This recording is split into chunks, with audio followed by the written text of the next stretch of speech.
String from binary tree, जो कि एक प्री ऑर्डर ट्रिवर्सल का काफ़ी अच्छा सवाल है, लेकिन इसमें एक हल्का सा ट्विस्ट है जिससे चैलेंज थोड़ा सा कॉम्प्लेक्स बन जाता है, जिसको हम डिस्कस करेंगे डिटेल में।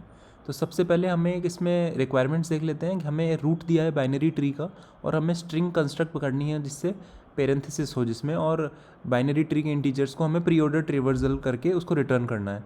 और omit all the empty parenthesis pairs, जो भी नल पॉइंटर्स हैं उनको हमें ओमिट करना है। और 1-to-1 मैपिंग हमें रिलेशनशिप बतानी है स्ट्रिंग और ओरिजिनल बाइनरी ट्री में। तो बेसिकली हमें ऐसी स्ट्रिंग रिप्रेजेंटेशन देनी है जिसको देख के हम ट्री आराम से बना सके। अगर हमें ट्री भी दिया जाए पूरा तो हमें वैसी रिप्रेजेंटेशन देनी है जिससे हम ट्री वापस से बना सके। तो जैसे आप 1 2 3 4 में देख रहे हो, तो 1 दिया है इन्होंने, सबसे जो पहला नोड है स्ट्रिंग रिप्रेजेंटेशन में 1 दिया है, फिर उन्होंने 2 दिया है, फिर 4 दिया है। क्योंकि ये नल पॉइंटर है इसलिए यहाँ पे 4 के बाद में कुछ नहीं है, और इन्होंने फिर 3 दिया है।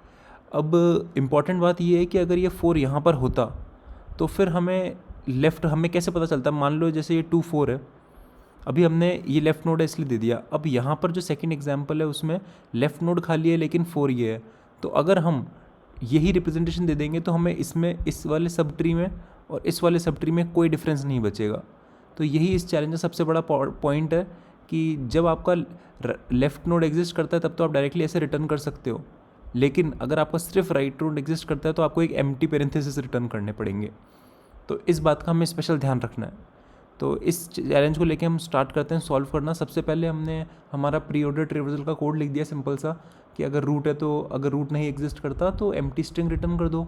अगर फिर हम लेफ्ट सब ट्री के ऊपर पूरा आइटरेट करके निकालेंगे कि हमारा pre order of left sub tree क्या है। फिर हम राइट सब ट्री के ऊपर आइटरेट करके निकालेंगे कि राइट सब ट्री हमारा आइटरेशन करके कैसा हमें ट्रिवर्सल देता है। अब हम ये जो पेरेंथेसिस लगाने हैं उसका काम करने वाले हैं। तो सबसे पहले तो हम लेफ़्ट सब ट्री का साइज़ चेक कर रहे हैं।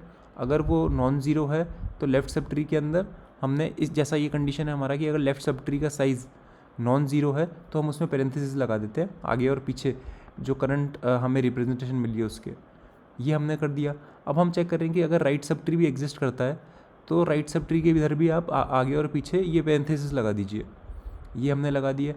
अब बात आती है जो ये हमारा केस है, ये वाला जो स्पेशल केस हमने देखा था कि हमारा right node exist, right sub tree exist करता है पर लेफ़्ट सब ट्री एग्जिस्ट नहीं करता, जो कि ये कंडीशन है कि अगर राइट सब ट्री तो एग्जिस्ट करता है जिसका साइज़ नॉन ज़ीरो है, लेकिन लेफ़्ट सब ट्री का साइज़ ज़ीरो है।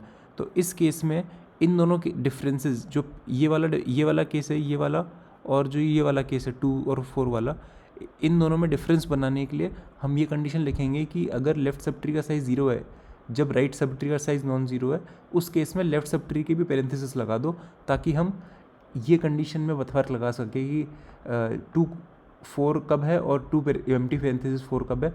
तो बेसिकली राइट और लेफ़्ट नोड में डिफरेंस बताने के लिए हम इस कंडीशन को ऐड कर देंगे। हमने इस कंडीशन को ऐड कर दिया और फिर हमने एंड में रिटर्न कर दिया। क्योंकि प्री ऑर्डर ट्रिवर्सल है तो हम सब जानते हैं कि रूट सबसे पहले आएगा, तो स्ट्रिंग में कन्वर्ट किया हमने करंट रूट की वैल्यू को, फिर हमने लेफ़्ट सब ट्री से जो हमारी स्ट्रिंग निकली थी उसको ऐड कर दिया, और फिर राइट सब ट्री से जो हमारी स्ट्रिंग निकली थी उसको ऐड कर दिया। तो जो हमारा स्टैंडर्ड प्री ऑर्डर ट्रिवर्सल वाला कोड है वो हमने इस तरीके से सॉल्व किया, और जिस तरीके से देख सकते हैं ये सबमिट हो गया है। तो यही था आज का चैलेंज, और अगर आपको इसमें कुछ भी इंटरेस्टिंग या यूज़फुल लगा हो तो सब्सक्राइब जरूर कीजिएगा और लाइक ज़रूर कीजिएगा। Thank you.